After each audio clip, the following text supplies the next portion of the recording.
This Organized Chaos podcast is brought to you by JEMS Art Studio. JEMS Art Studio is an online store that allows access to prints that you can use for most anything, obviously as just a picture, or as a wallpaper, or as a bookmark, or anything you can think of. You can find JEMS Art Studio at etsy.com/shop/JEMS Art Studio. This podcast is also brought to you by listeners like you. Thank you.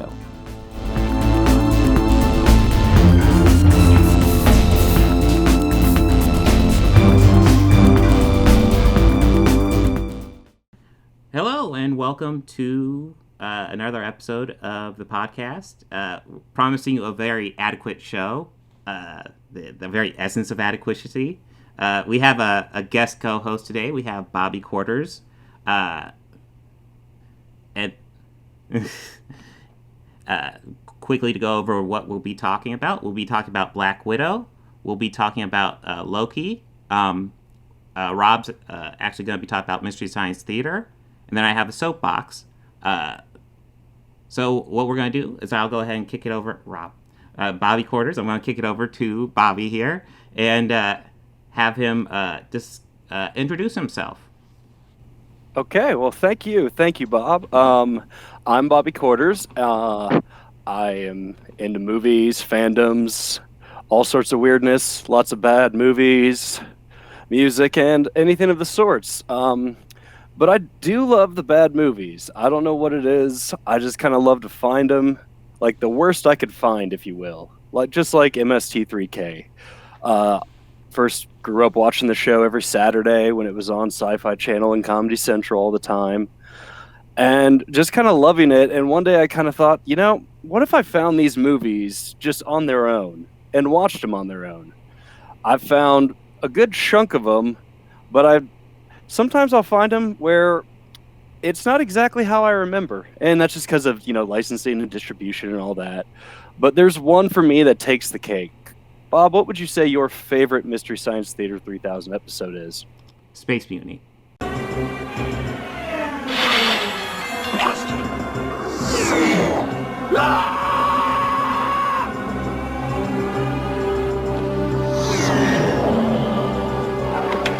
Space Mutiny? That is a good one. That is a pretty good one.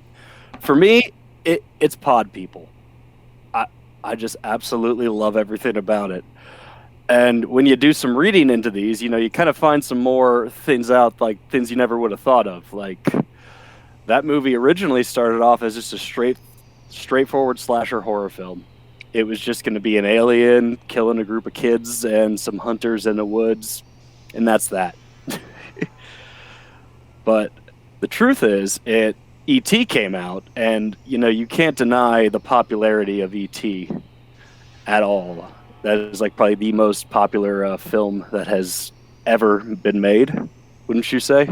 It's up there. I mean, I grew up on it, so... Yeah. I growing up, I grew up on it as well. I believe my dad still has a vinyl copy of the soundtrack. Oh, my God. And it has, a picture of E.T. on it. But... let me tell you a little bit about this movie. Let me just tell you what happens in it, rather. In case, I don't know, you might be familiar with it, or, it might be a couple of years. This film starts out with some poachers going into the woods, and they're looking for eggs. Now, these guys are clearly... poaching isn't cool. They make that abundantly clear. Just because through dialogue, it's not allowed. While they're there, one of the poachers notices what looks like a meteor crash, so he goes to investigate the crash. While he's there, he kind of walks into what looks like a red cave of death almost. And he sees some eggs, he breaks one, and he kind of sees a weird creature in it, and he starts smashing them. Anyways, he gets attacked and dies.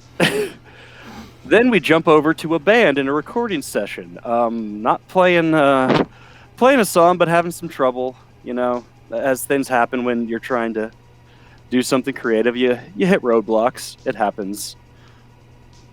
And the film jumps back and forth a lot. between this and occasionally to a small child and his mother and his uncle, who is just a charming person. He's a loving and kind person. Eventually, like all good movies, these stories will all intersect. The poachers will encounter the kids, try and kidnap one of the girls. She'll have a terrible fall, and the kids go find the family, ask them for help, and then another alien shows up and starts killing. While that's going on, this kid goes out to a cave, sees the one egg that was left remaining.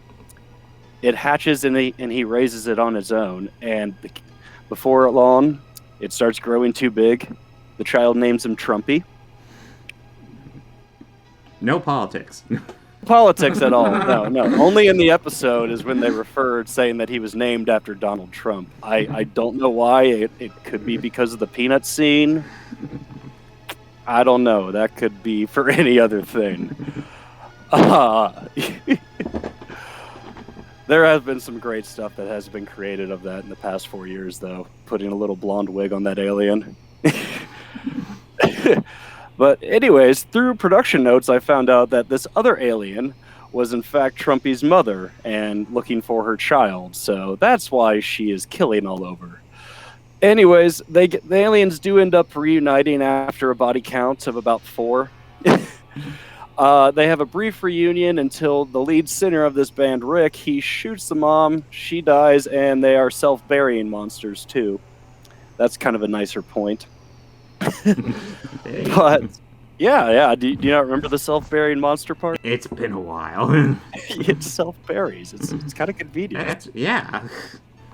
But I did realize this, kind of watching this and getting my notes, like that movie kind of ends really sad. So Trumpy is left by himself in the woods, raised by a child, while like Rick, his girlfriend, the mom, and the boy all walk back to the cabin. Yeah, our whole friends and family were murdered, but everything's okay now. Oh, and that's pretty much how that. Yeah. So why is it that a movie that I really horribly described sounds? Why could that be so great? Is it their commentary that they add to it? Yes. I can't even make it through Manos without the commentary. No, Manos is rough with the commentary, honestly. The Batwomen, or Attack of the Batwoman, or the Fearless Batwoman, something like that. That one is rough with their commentary, because that movie is just woof. But some reason about this one, I mean, I've probably seen the episode enough to where I could quote all the riffs while the movie is actually happening, and I have. But what's really fascinating, like I had mentioned earlier about distribution, sometimes with distribution, titles change and all that. This had at least 3 different titles that I could see of. The first being E.T. Extraterrestrial Visitors, Pod People, and the Change Earth, or I can't remember what it was, but it was something really odd that I was like, that's the first time I'm reading that. But the version that came out that was distributed through the U.S. company Film Ventures International, they also spliced together I'm sorry, what is it? Let me double check. Yes, superimposed and blurred images from the movie The Galaxy Invader at the opening credits and ending credits of that version of it. But the version that I had gotten my notes from was from one of the original releases that did not have that footage from the other films. But I've seen that in a lot of B and bad movie roles over time. But, why would I say that I'm going to die on this hill saying that this is the greatest Mystery Science Theater episode of all time? I'd say probably quotability, first off. And it did spawn one of the biggest catchphrases that is kind of like a calling card between Mystery Science Theaters that just simply means, it stinks. So, moving from stuff that stinks to stuff that we've all been very excited about and happy, let's talk about Black Widow. Oh, yeah, Black Widow. I did see this. I saw this about a week ago. Was it a week ago? Yes. I had quite a few things to say about it. I do want to stress, I did like this movie. I don't have any major issues with it. I guess, actually, I do have major issues with it, but not, like, movie-breaking issues. It's set immediately after Civil War, and I thought that was an interesting point to take at, because when it starts out, we have three of the. It's three, right? We have Hawkeye, Ant-Man, and is it Scarlet Witch? Yeah, Scarlet Witch are in the raft still, but it's immediately, so it's before Captain America breaks him out, but immediately after that's the big fighting's over. Black Widow is a fugitive at this point because she essentially sided with Captain America right at the last minute. And the movie does almost nothing with this, which I find super frustrating. It's a feature at the beginning, and then they bring it up at the end, and then that's it. Yeah. Yeah. Yeah.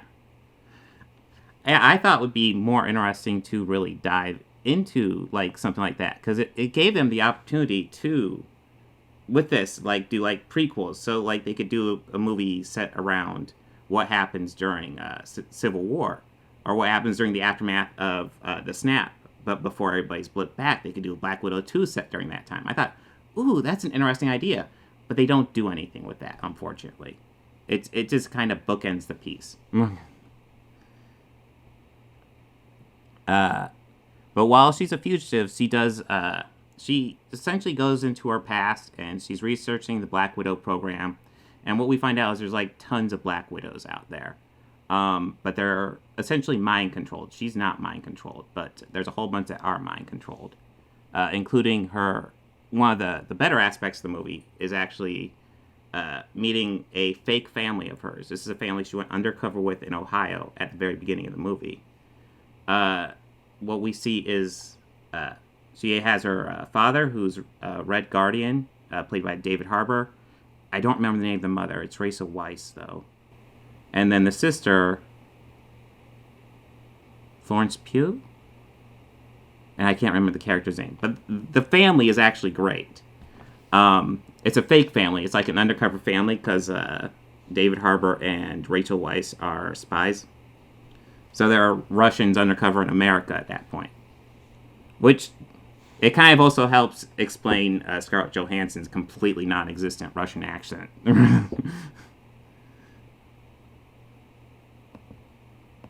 No. No, and kind of what they're saying is that she was just undercover in America a lot, so I think the explanation is that she just never got one. She just... Yeah, well, I don't know. No, they weren't sleeper agents. They knew they were agents. I don't know about the kids. I think it was fairly clear Natasha knew something was going on because she was the older sister.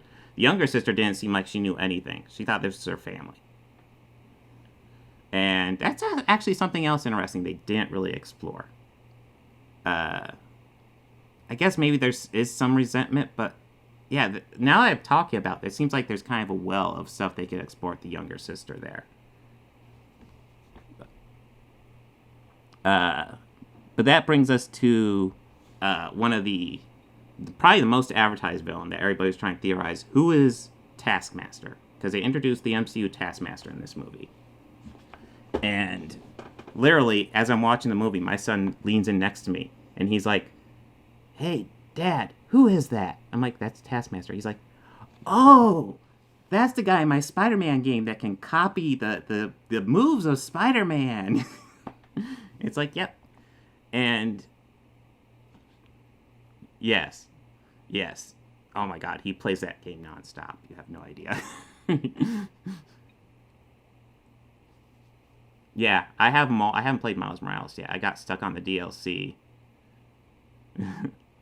My son's played it through. But, yeah, so they introduced Taskmaster, and I'm really...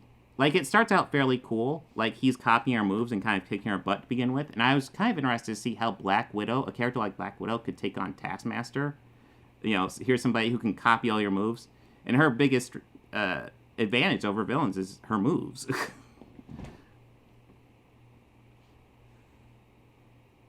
Yes. And that's something he can just copy. So I was interested to see how they would handle that. And they handled that by revealing that Taskmaster is actually a Black Widow, and there's actually this gas you can do to clear the mind control that they do to Black Widows. So she just does that to Taskmaster, and Taskmaster's taken care of. And I'm like, that is very disappointing. I wanted to see how someone like Black Widow could handle it, and it's like, oh, you just handle it with the thing built into the movie. Great. Yes, plot armor. The writers will figure it out for you. You don't have to figure out anything.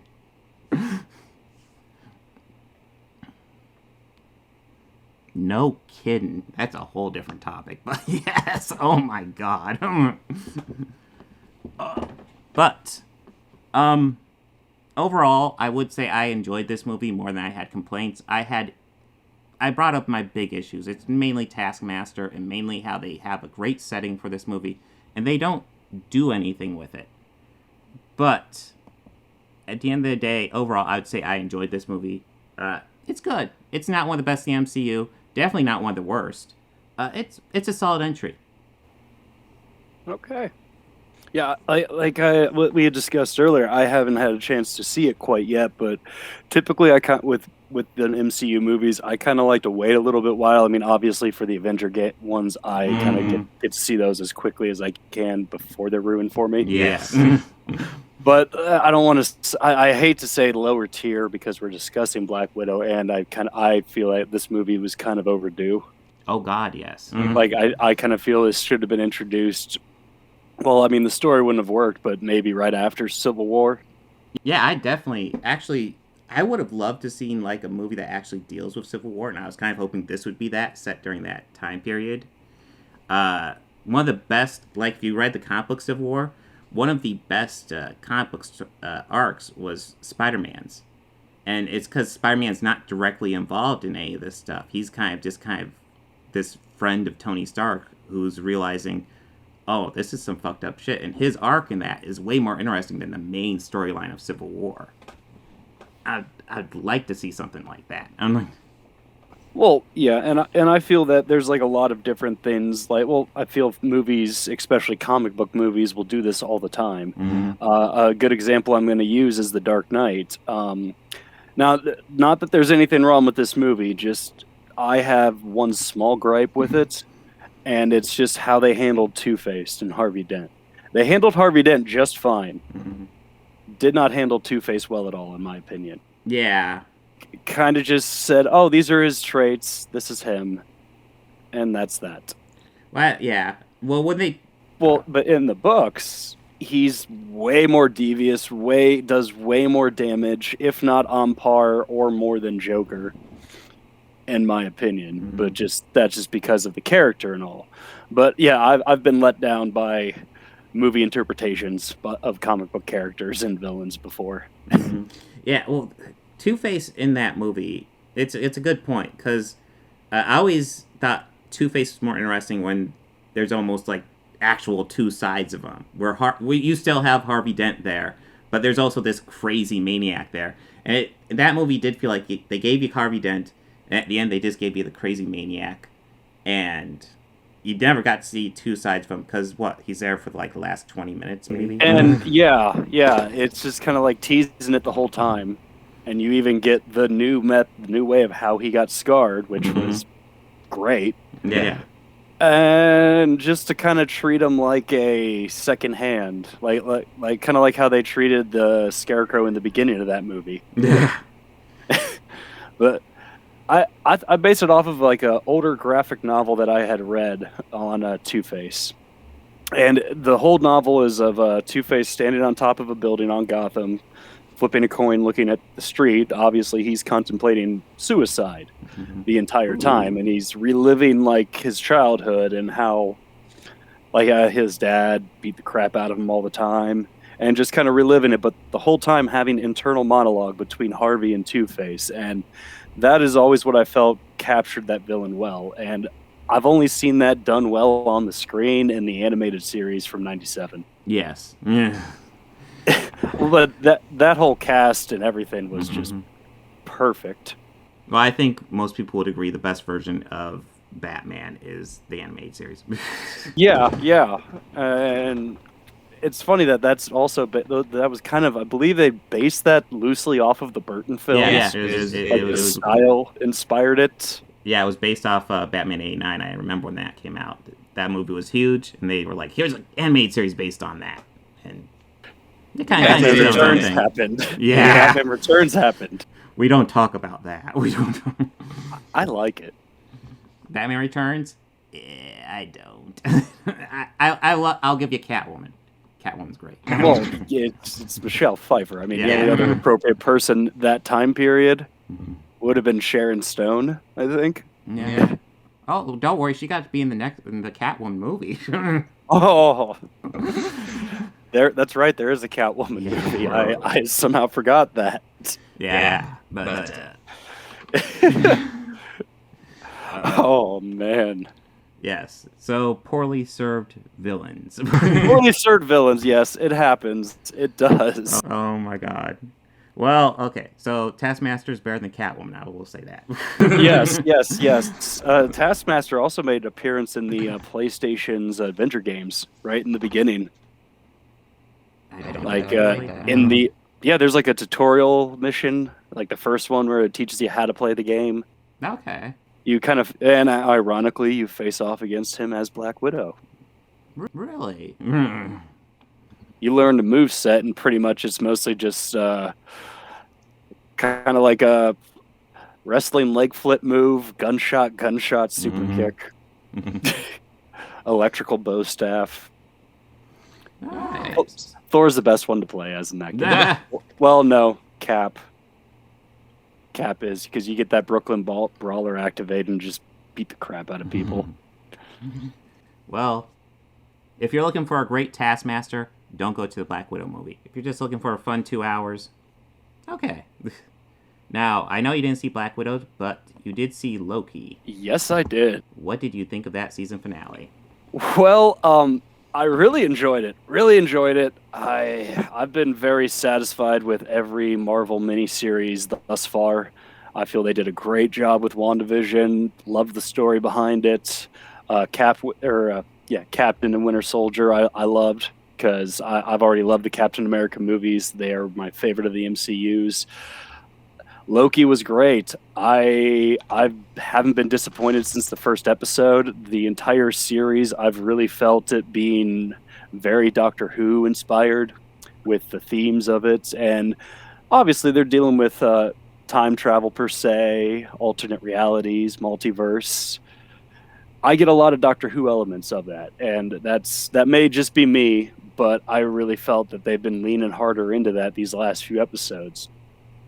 This last one, though, I have one complaint, and it's just that I have to wait for a season 2. Yeah. Like, that's my biggest complaint about it. I felt that they did dump a lot of exposition, but I know they're building up for what's next. They're building, and that's to be expected, but I kind of felt they should have saved that for the second to last episode and had the Loki Battle Royal followed up by the meeting of the Gatekeeper. Well, now that we officially know this is going to have a second season, this is going to be the first Disney Plus series, I believe, to have any sort of continuous seasons. Feels to me that this whole first season was nothing more than a setup for the series. So it might essentially just be like Loki's adventures through alternate realities and time. It might be Marvel's Doctor Who. It really might, because it seems like it's a way to keep him alive within the MCU. Yes. But not have him directly involved, I hate to say it, being Loki. Yeah, well, let's face it, I do feel like that Loki character got played out. I like... They killed him way too much, but I did like that they finally, they gave him a whole arc, and then he was dead in Infinity War. So I was disappointed when they brought him back, but I really love what they did with this series. Yeah, I really did too. You really got to see, because at that Loki that we were seeing was still before he had all that change in the timeline A. Yeah. This one, he skipped all of the other stuff that helped get him to the point where he was at Endgame, and just see what happened at Endgame and what he tried, and all the events. Like that change happened instant, and I really like that about it. And Tom Hiddleston is just such a great actor. Oh yeah, he's always impressive. I wasn't gonna. I knew he would be really well in a comic book role. Actually, after I watched him play Hank Williams. Yeah, he did a movie, like a biopic on Hank Williams. Mm-hmm. It's really good. Yeah, it just showed for me. I thought it showed me that he could have like a range of just because he was able to speak as if he was from America, born and bred, and it took me a few moments to realize, oh yeah, that's Tom Hiddleston. He doesn't speak like that normally. That's right. That's always the best, where like they disappear and all of a sudden like you're like, hey, wait, is that person? Yeah, it wasn't until like he took a hat off in a scene, and it was like, oh, wow. So, how did you feel about the exposition? Did you feel it was too much, or a little bit? Like I kind of felt like it was the exposition in like how what would happen in all the breaks and splits in the multiverse and in the timeline. That had to be done. It was more of like with the exposition that was coming from the gatekeeper, and like if you do this, this will happen, and this and this. It's like, I get it. You're talking about infinite possibilities and timelines and all the different times that he had tried it. Guy, is this padding or what's going on? Yeah, I see. I liked it. It might have been a bit much, but I feel like they're clearly setting up Loki season 2, possibly more seasons. We'll see how that goes. They're definitely setting up Multiverse of Madness. Maybe No Way Home. I don't know how much multiverse stuff that will actually be involved with that movie, because there's all these rumors of all these people involved with it. There is. I've heard a lot of the speculation. I've seen a lot of the alleged set photos. Yeah. The only thing concrete on that I've read is the possibility of Andrew Garfield. Yeah. Well, that's about all. In theory, we're getting Jamie Foxx's Electro and Alfred Molina's Dr. Octopus. They're on the cast list. Now, are they the same versions? Well, definitely Dr. Octopus is dead. So, I don't see how. So, I don't know how this will work. Yeah, that building crushed him. And then he went into the water. I don't know. I forget which river in New York City that one was. I want to say the Hudson, but I'm not sure.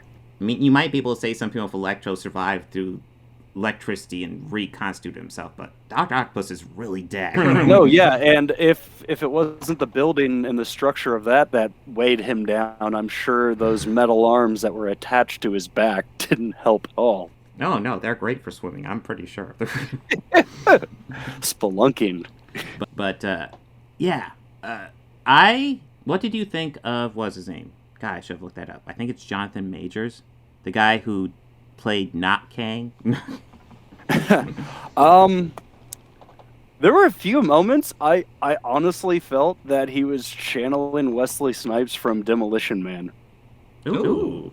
Like just the wildness and excitement of usually how Wesley played that role in particular. But I was just like, I don't know what it was, just something about the body language and a few line deliveries that he had said that really made me kind of go, wow, bringing out some Wesley Snipes into this? Okay. What I kind of liked, I'm not sure if it was perfect, but what I liked is that he really came off as somebody who thought he was doing the right thing, but at the same time was completely fucking burnt out on this. He was like, hey, this needs to be done, but at the same time, he doesn't want to do it anymore. So he's like, go ahead and kill me. I'm cool. Do it. Let's let the chaos reign. I'm cool with that for a bit. I'm cool. I absolutely got that too. I kind of also felt that he was at the end of his wits and just kind of like, all out of fucks to give. Mm-hmm. Like, just cards may fall where they be. Wild card.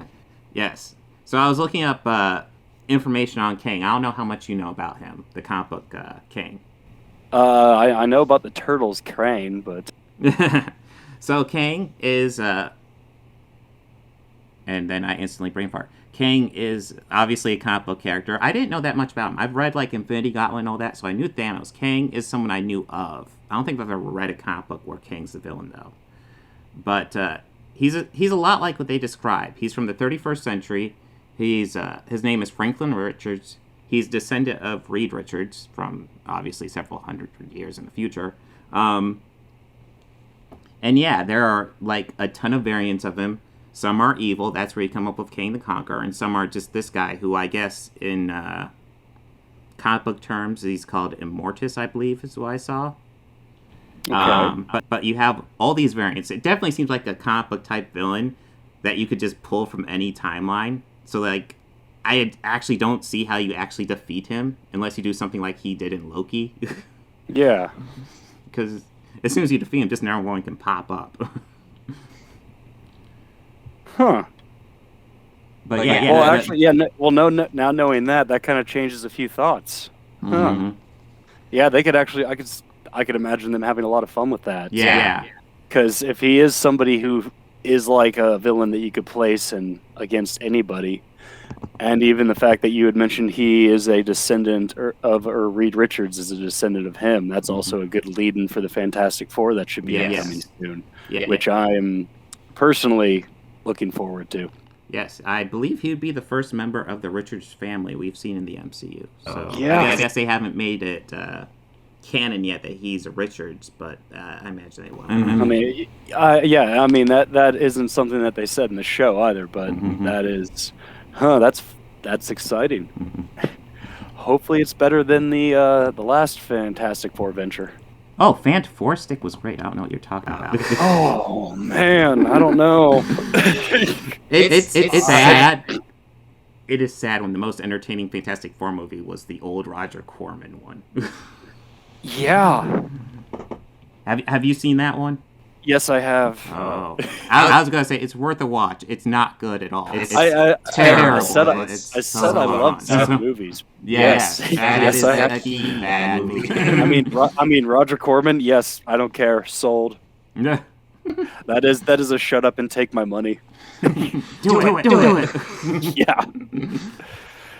Yeah, he actually made a movie. He made Little Shop of Horrors, an old black and white version. Yes, and that featured Jack Nicholson.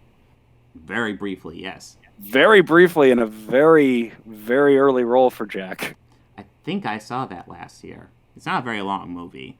Obviously, the Rick Moranis one's more famous now. Well, yeah, that one is far more famous and, has far, I guess, more star-studded.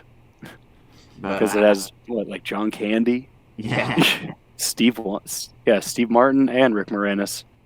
I believe it's Bill Murray in the Jack Nicholson role there. And it's also weirder, too.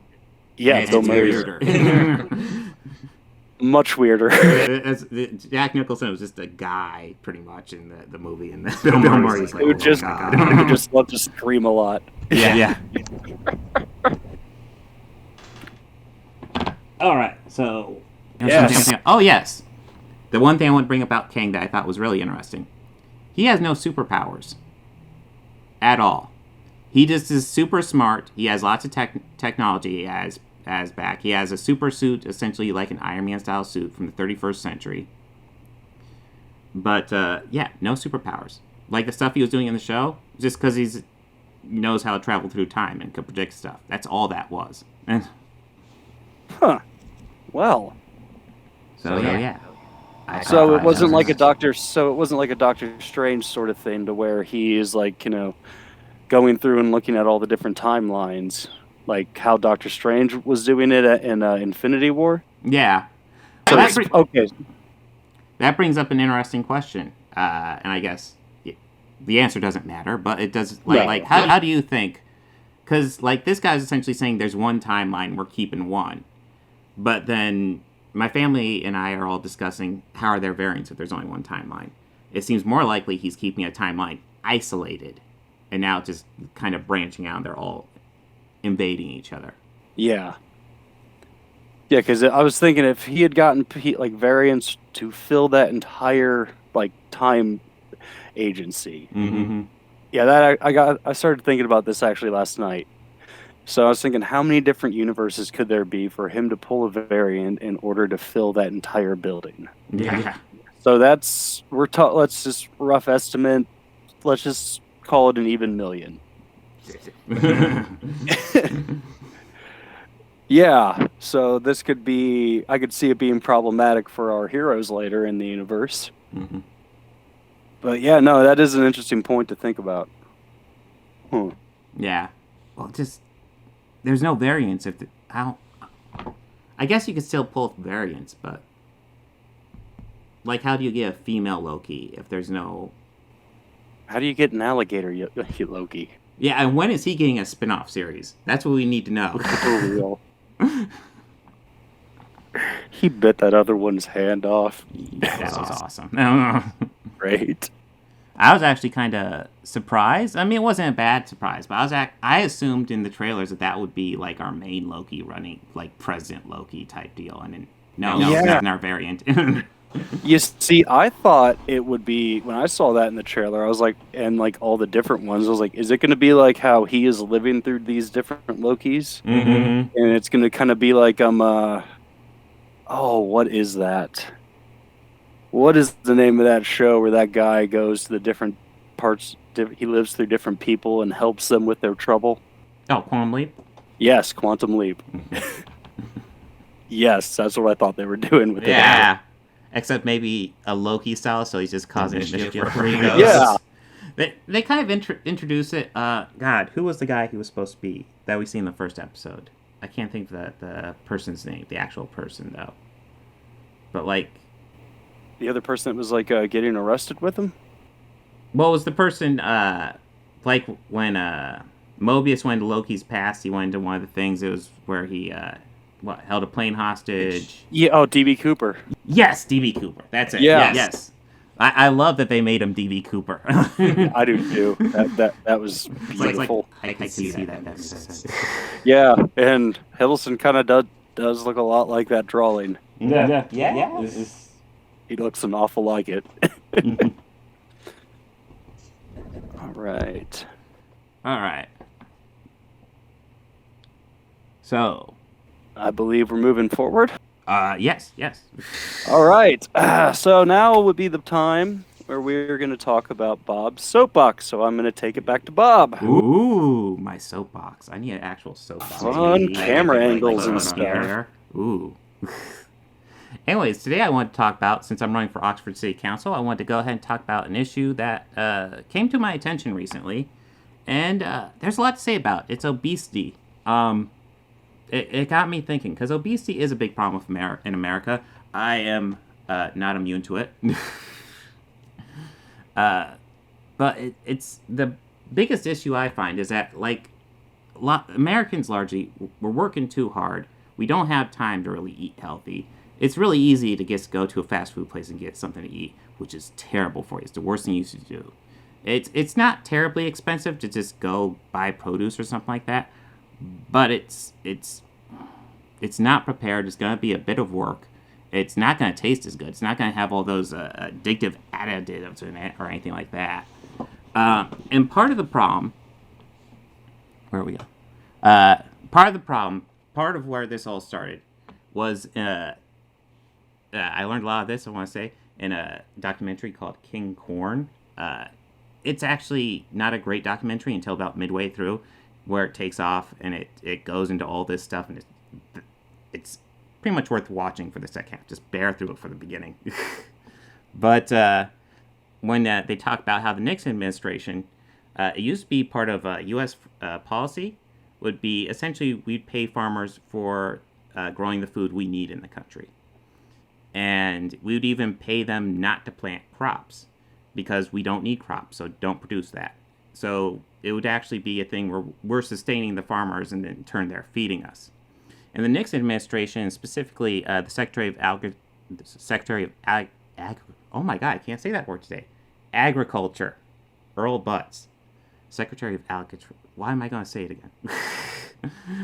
Anyways, Earl Butz change the laws so that farmers won't get paid for not planting crops.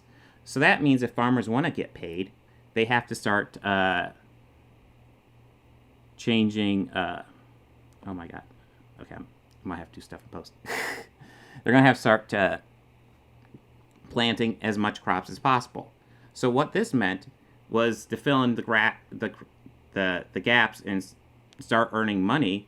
They would be planting corn, because corn you could grow tons of corn and mass produce it fairly easily. This is why the U.S. has tons of corn products right now. This is why one of the biggest sweeteners you have is high fructose corn syrup, which is terrible for you. It's because we just have so much corn. You know, it might be just as bad as sugar, but it doesn't taste as good as sugar. That's for damn sure. But, so it got me thinking, how could we fix this? And obviously, I think what we need to do is go back and change agricultural policy. But a quicker way to start fixing this would be to look at the food stamp system, which is an often maligned system, essentially seen as being handouts for the poor, which is terrible framing, but it's what you always hear with all these welfare programs. The way you need to help with that is to make it a universal program, I feel. So what you do is you make food stamps for all. Everybody gets food stamps, but then you limit it. Say you can only get fresh fruits and vegetables with these food stamps. That way everybody has, maybe, I need to do the math, but let's say $100 a month that you can only spend on fresh fruits and vegetables. Everybody gets that. And will that solve the obesity epidemic? No, but it is a step in the right direction. And those are just kind of my ideas on how to combat some of these issues. Any thoughts on that, Rob? I commonly do hear the narrative of food stamps being handouts for the poor. I do often enough, and I personally get discouraged by that, because I'm someone, I've had a long career of working in the service industry, Bob. In fact, I met you working in the service industry. And I'll say this, though, it is definitely thankless work. Mm-hmm. I mean, I've had jobs where I've been managers and had to run floors, had to run kitchens, had to fill stuff, or had to keep coolers stocked and employees happy. I've had to run almost every gambit in this game, and I will say that it's different than cooking food for the public when it comes to cooking food for yourself. Because I'll admit, after a 10-hour day, I am not going to stand in front of my stove in my kitchen. Mm-hmm. And even with the convenience of stopping somewhere on your way home, you could even get home, open your phone, and have it brought to your door. 2020 showed that to be phenomenal, because I know that a lot of those drivers of those courier or those third-party courier and delivery services, I know that they all made a killing this past year, which is good because a lot of people weren't. Mm-hmm. But for food stamps helping, I do feel it is definitely a step in the right direction. I think that some people might need to, I don't want to say be more motivated, because that's just such a... Well, it still doesn't tackle the issue that people are overworking, and the fact that people could work 40 hours a week and still need food stamps. And still need it, yeah. You know, and I'm talking about food stamps for all here, but that's different. You know, essentially, no matter who you are, you'd get some food stamps. Don't look down on anybody, because everybody's getting it. No. But the very fact that you need these social programs to help you out when you're working 40 hours a week, that's a whole different issue. And essentially, my thoughts are either the government needs to step up, or, largely government needs to step up, but the businesses need to start paying people a fair wage. Not what we're talking about. I understand that, yes, but I was bringing up the working so hard and being so tired. I don't feel like I want to waste the time or the effort for it. The food stamps for all, putting everyone on an even playing field, that would definitely be a step in the right direction towards it. Mm-hmm.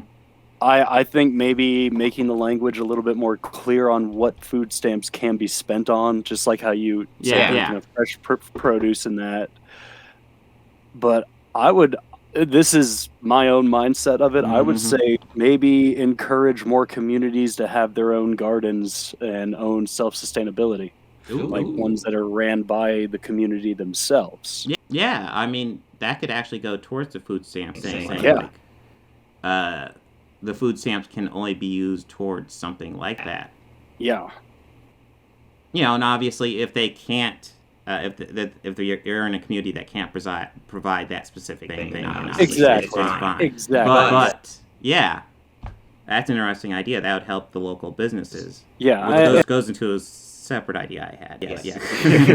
Well, me personally, I've had waves where even when I was living with my parents, we were growing our own vegetables. We were growing our own tomatoes and peppers. I had more jalapenos and Thai peppers and bell peppers than I knew what to do with. Yeah. But the fact is, I didn't have to go out and buy them if I wanted to make them with something at home. I would just go out, rinse it in my sink, cut it, throw it in a pan, and donezo. Yeah. I think, but putting everyone on that equal thing, I think some folks might have some adjustment to having to spend it, probably never having to experience it in their life. And for their discomfort, I'm all there for. But that's I'm kind of evil. But I do feel it would be. I mean, like you said, bottom line is like there are government programs there to help people because they need it. Yes. When we met, for example, we were working at a college. When the kids would go out of break, we were out of work. Yeah. We would just file for unemployment for what, like 3 months? Yeah, God, those were cheap months too.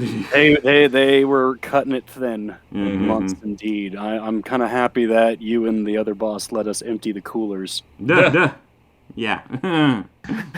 That company went under, and the same catering company doesn't work at that college anymore. So I did not know that. But I believe that catering company is no longer there. I believe it's a different one now.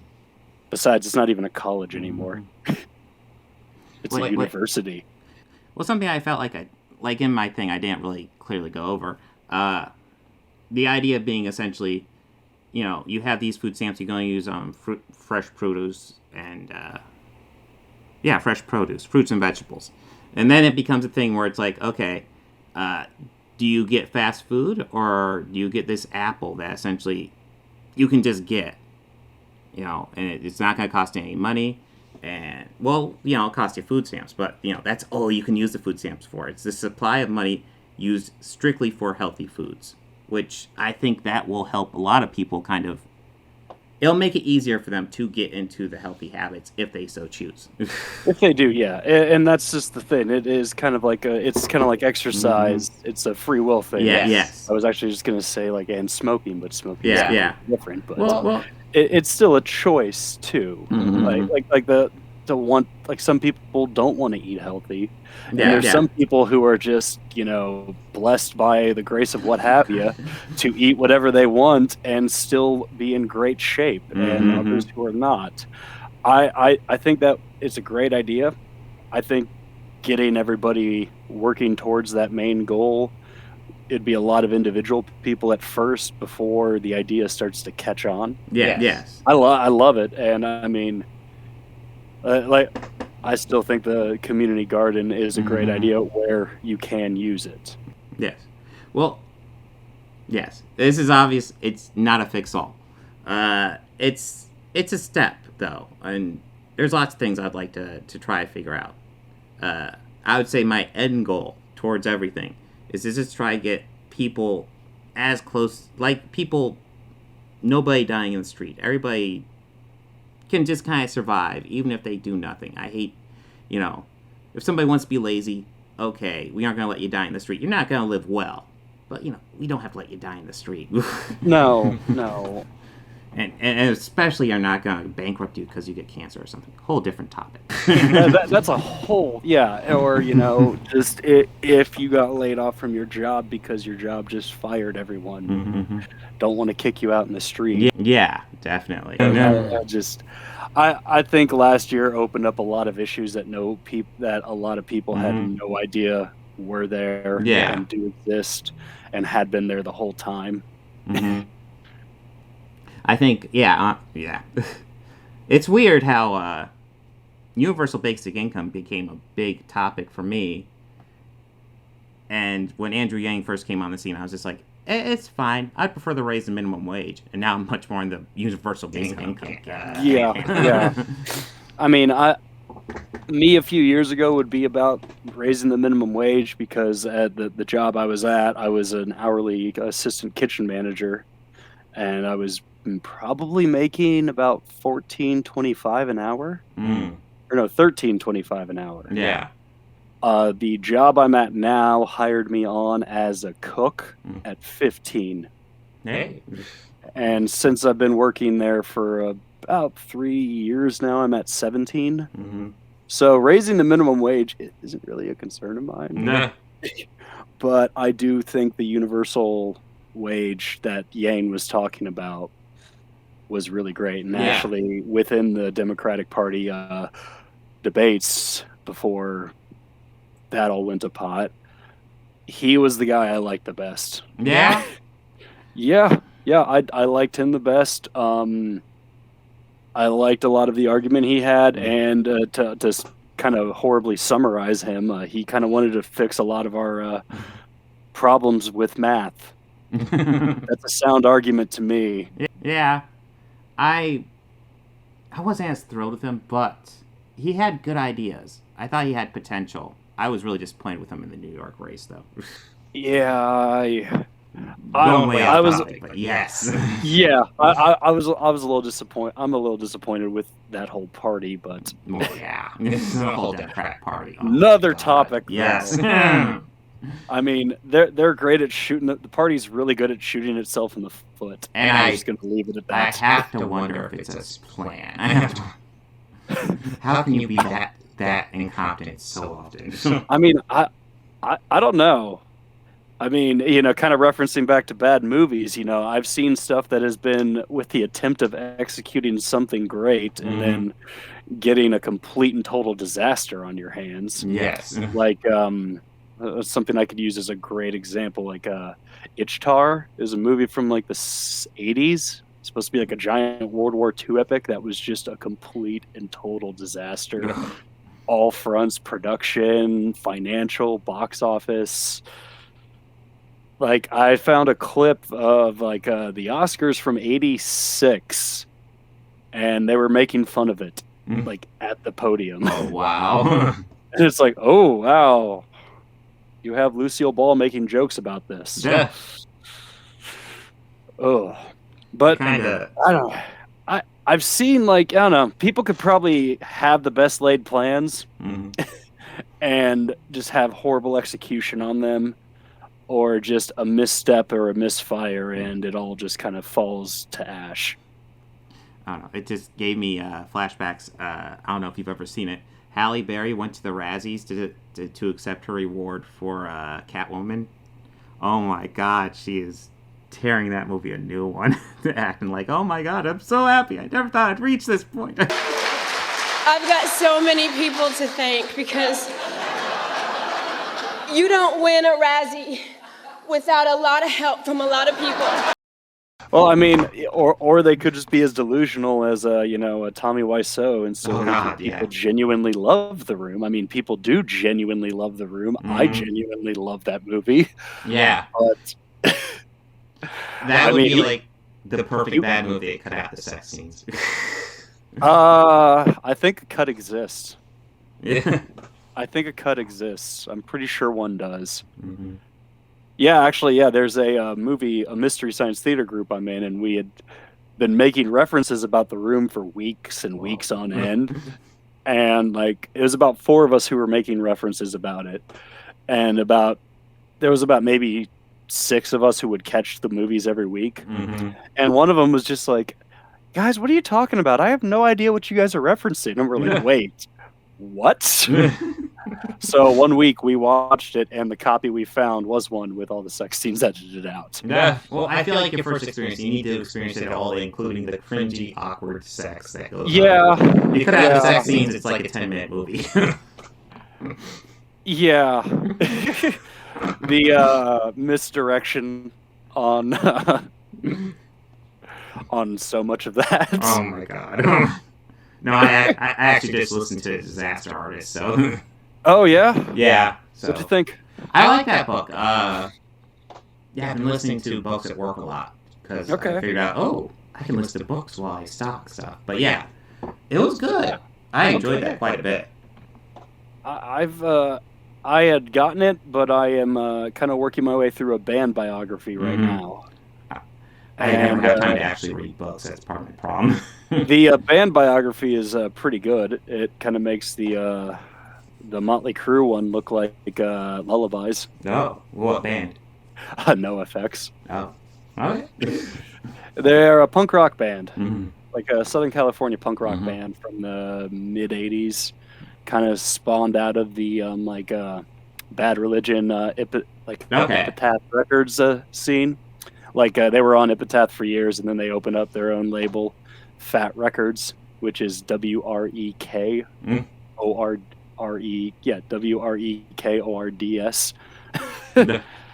Yeah, they very interesting book, very gritty, very raunchy from the first few sentences. All right. Well, but if you're into bands like that, it's been a long time since I listened to Bad Religion. Anything you want to bring up? YouTube channel? Anything you want to bring up? Well, yeah. The main channel I upload a lot of my own content on is Facebook, and you can find that at Facebook Bobby Quarters. Okay. I have about 12 true crime vlogs and 12 true crime podcasts, which is just me talking about a true crime and kind of giving a synopsis. These were projects I did in a broadcasting school, which I've just recently graduated from. So that's up there. There's a few little shorts I have. I think you pulled some of the stuff from I have up on YouTube, Bob. I know you sent me a link. Yes. Yeah, I sent you a link for a quick trip, which is just kind of me having fun with quick series of edits and camera cuts. Kind of like that Edgar Wright thing that he'll do in a lot of his Shaun of the Dead movies. Or with a scene of Shaun brushing his teeth. I used to close up of him doing that and then throwing quick edits. It's just a shot of that. I guess kind of a little homage. I made a fake Jason Voorhees documentary. I'm probably going to make another one of those based off of Nightmare on Elm Street and Halloween this year. Yeah, it's almost getting time to where I think I could get away with filming the Nightmare on Elm Street in Clintonville. Nice. Yeah, I did see your the mockumentary you did on Friday 13th. Which was fun. What's a fun fact? Where I had filmed all that was there's a little man-made lake in the back of my apartment complex, and that stood in as Camp Crystal Lake. That makes it easy. Because I've still filmed this, kind of COVID days. So I was just going to go up to a park that's nearby because I live in Columbus, and I was going to go up to Alum Creek Park, which is a little bit north from where I am, and there is a giant lake that is surrounded by trees, which that sounds like a campground already. Yeah. But I picked that because as you know, in Jason X, there's the space facility where he was kept at. There's a construction site that is in plain view, and there's like kind of a building that you could see from where, and you kind of pointed it out, but it was really just a trailer. So I just pointed that out and said, yeah, over there is where it is. And the stand-in guy, who was me, just in a hat and a full jumpsuit, that was supposed to be my friend. Yeah. Oh, this is kind of like a behind the scenes. I always figure podcasts are like that. But yeah, that was supposed to be my friend standing in, playing the groundskeeper, and like we had a whole bit worked out and everything. But with kind of filming and shooting like that, I've learned that sometimes availabilities don't happen and stuff happens, and you just got to work on the fly.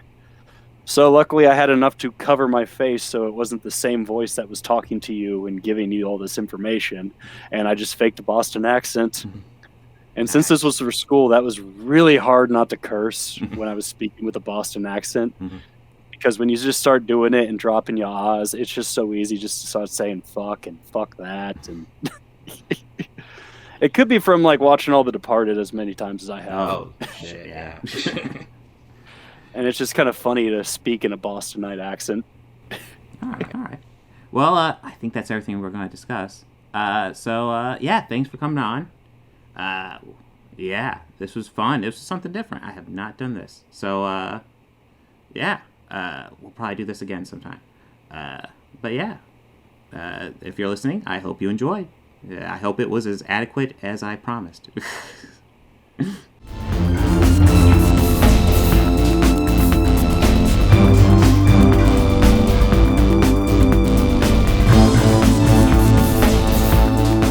I want to go ahead and add some audio credits at the end here. The theme music you're hearing at the beginning and end of this podcast was written and performed by George Johnson, a very good friend of mine. And my current Patreons are Fel Martins, David Lara, and Lindsay Pankhurst. If you'd like to become a patron, go ahead and follow the link down below. Anything you can provide would be incredibly helpful to this channel. We're barely limping by right now.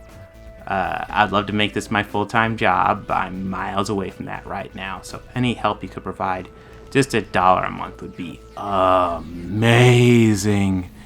You know you want to. All your friends are doing it.